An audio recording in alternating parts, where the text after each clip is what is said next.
I wish there was a game where I could play as legendary pro skater Tony Hawk along with other pro skaters such as Elisa Steamer, Chad Muska, and Andrew Reynolds, among many more.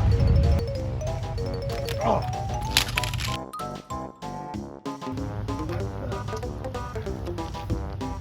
Must be a message from above. What the fuck?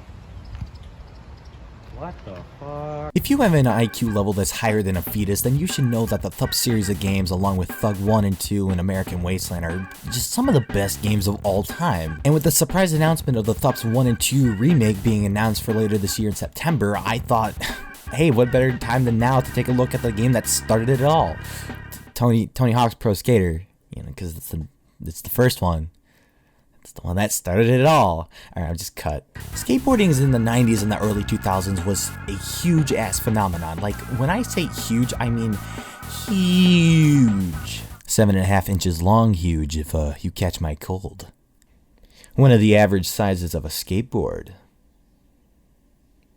What?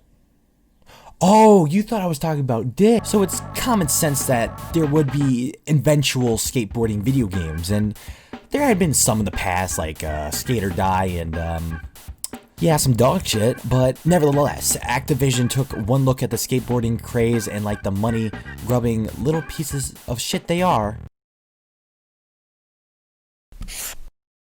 They went bam, boom, kaboom, went to Neversoft, said, hey, make this for us. The other studio we trusted with making this game fucking sucked. And like that, Tony Hawk's Pro Skater was released August 31st, 1999 for the PlayStation 1, with ports being released for other consoles the year after. Even the N-gage got a port? What? Bro, who the fuck was trying to get with their friends to play THPS on an N-gage? Hey, dude.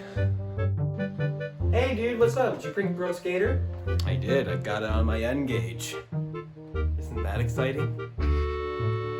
Get out. But anyways, from the second you slam the game into your PlayStation, you're immediately hit with some late 90s FMV of skate porn with the police trucks by the Dead Kennedys playing in the background. And actually, before I go any further, I just want to mention the soundtrack for this game real quick, because the THPS 1 soundtrack, to sum it up, okay? It's beautiful! The game's soundtrack is great because it fits the exact vibe of what it's like to actually be out skateboarding in something like an abandoned warehouse, an empty schoolyard, or etc. And as someone who has recently gotten into skateboarding, I can tell you from experience that these are the type of songs that are perfect for skating. Goldfinger's Superman, Primus's Jerry Was a Race Car Driver has never fit so well before. But speaking of the levels, how are they in this game? Oh, beautiful segue. Mwah, mwah, beautiful. Even MF Paul Blart is just jealous of how pretty that segue was, bro. Like, mwah. So, flashback. Slam the game into your PS1 and you get the menu screen. You're just given a few options. 2 players, single session, free skate, and the main focus, career mode, and you know, of course, options. But career mode lets you choose from a variety of pro skaters, with Tony Hawk being the main star. I mean, obviously, like, what did you think this game was? Fucking Disney sports skateboarding? Oh, what is wrong with me? I gotta say, it's weird coming back to this game and not having any of the custom skater options, like no build a park stuff. It feels so naked. But skipping past that, choose your skater, select the level, and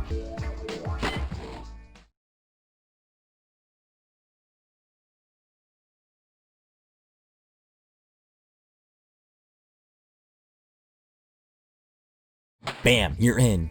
Given a 2-minute time limit, there's a list of objectives that you have to complete. These objectives range from score 5,000 points by doing a wide range of classic dick flips and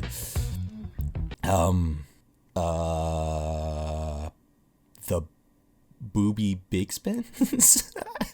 You can also collect these random letters around the level to spell out the word skate, or if you're illiterate, how did you find your way to this video then? Because if you're illiterate, how did you just click randomly? How do you know what a Tony Hawk Pro Skater is? How are you able to read the, how? Or collect hidden tapes and more. And it's as simple as that, with the objectives changing as you move on to the other levels. Now, the warehouse, in my opinion, is like one of the most iconic opening levels in gaming. It's as iconic, say, as Emerald Coast is in Sonic Adventure 1, or 1-1 in the first Super Mario Bros. Like, the designers could have made this a boring level, but yet it has so much personality and charm to it. Hell, this entire game has some of the most memorable levels, like, just ever. They all fit the game's arcadey control style and complement it so well. But speaking of the controls though... Oh my god, I am on a roll with these segues! As I previously mentioned, skating in this game has a very arcadey feel and control to it. It feels so natural control-wise. It definitely sticks with you. I know for me, personally, it did. The best way I can explain it is like, it's like eating those mint chocolate York candy things, you know, that are at your like grandma's house or something. Like, that taste sticks with you, you know? And no, I'm not trying to say that I eat my game discs, only the cartridges. Chicks are assigned to different buttons on the controller. Square is the kick flips and etc. Circle is your board grab whenever you're in the air. Triangle is for grinding on rails and doing a little short wall ride. And X is the jump button. You can achieve different types of kick flips and whatnot depending on the direction you point your analog stick in. And with that, you can combine these tricks together just by doing fucking cool ass stuff like this. Gonna be honest though, coming back to this game, and this is what I said earlier, but it really does feel naked compared to all the things we would get in THPS 2 a year later, and just some things that were added later on in the future THPS games. The gameplay, yes, it is stiff by today's standards, but it's perfectly playable. Though, there is some funky hit detection with stuff like this, and this. Also, this weird glitch that happened while I was riding up this ramp and then got stuck in this shed thing. Yeah, so THPS 1, it's still a good game, but in like terms of like comeback value and whatnot, I mean, yeah, I guess so. It's got like the fair share of, you know, its classic levels. You know, the place Chad Muska, you know, and just being able to see where the series started, you know. But I guess it really just kind of depends on what type of THPS mood you're in. You know, you may want to go bare to the bone, or you might want to do 50,000 dick flips in something like Thug, you know, Tony Hawk's Underground, you know, if that makes any sense. But yeah, if I could sum up this game in one sentence, it'd probably be it's the first gold piece before striking a gold mine, if you guys catch my drift. But yeah, anyways, I hope you guys enjoyed this video. I'm not very good with outros. Rachel, please call me back. It's been a week, and please call me, please.